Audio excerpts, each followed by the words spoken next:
ഇത് ഡാലിയ പൂവ്. വളരെ മനോഹരമായ ചെടികളിൽ ഒരു പൂവാണ് ഈ ഡാലിയ. ഇത് വിടരുവാൻ ഓരോ സീസണുകൾ ഉണ്ട്. പൂക്കുവാനൊക്കെ ഓരോ സമയം ഇതിന് ഉണ്ട്. ഇത് കാണുവാൻ അതിഗംഭീരമായ സുന്ദരി പൂവാണിത്. ഇതിന് ഓരോ മുട്ടുകളൊക്കെ ഉണ്ട്. ഇങ്ങനെയാണ് മുട്ട്. ഇത് വിടർന്ന് കഴിഞ്ഞ് കുറച്ച് ദിവസം കഴിയുമ്പോഴാണ് ഇത്രയും മനോഹരമായ പൂവായിട്ട് വരിക കേട്ടോ.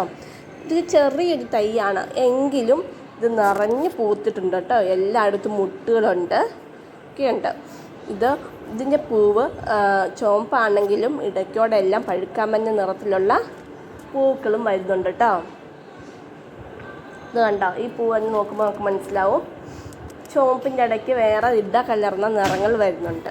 ഇതിൻ്റെ കിഴങ്ങാണ് നടുന്നത്. വേനൽക്കാലങ്ങളിൽ ഇതിൻ്റെ ഇലയെല്ലാം പോവും, ഇത് ഉണങ്ങി നിൽക്കും. ആ സമയത്ത് നമ്മൾ ഇതിൻ്റെ കിഴങ്ങ് പറിച്ച് നട്ട് വയ്ക്കുകയാണ് ചെയ്യേണ്ടത്. കമ്പ് നട്ടാലും പിടിക്കുകയൊക്കെ ചെയ്യും. കൂടുതലും നല്ലത് ഇതിൻ്റെ കിഴങ്ങ് പറിച്ച് നടുന്നതാണ്.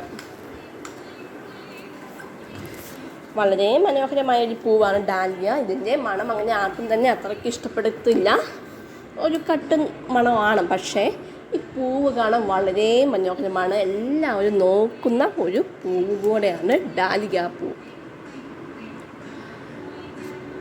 ഉണ്ടോ, ഇതിൻ്റെ തണ്ടിനൊന്നും അധികം കട്ടിയോ കാര്യങ്ങളൊന്നും ഉണ്ടാകത്തില്ല. നമ്മൾ കുന്തൊക്കെ കൊടുത്ത് വേണം ഇതിനെ സംരക്ഷിക്കുവാൻ. വളരെ മനോഹരമായിട്ടുള്ള ചെടിയും പൂവും ഒക്കെയാണ് കേട്ടോ. ഇത് നല്ലോണം സംരക്ഷിക്കുകയാണെങ്കിൽ അടിപൊളിയായിട്ടുള്ള പൂക്കൾ നമ്മുടെ മുറ്റത്ത് നമുക്ക് കാണുവാൻ സാധിക്കും. നല്ല അടിപൊളിയായിട്ടുള്ള ചെടിപ്പൂവാണ് ഇത്. കാണുമ്പോൾ തന്നെ മനസ്സിലാവും നല്ല കട്ടിയുള്ള ഡാലിയ പൂവാണ് കേട്ടോ.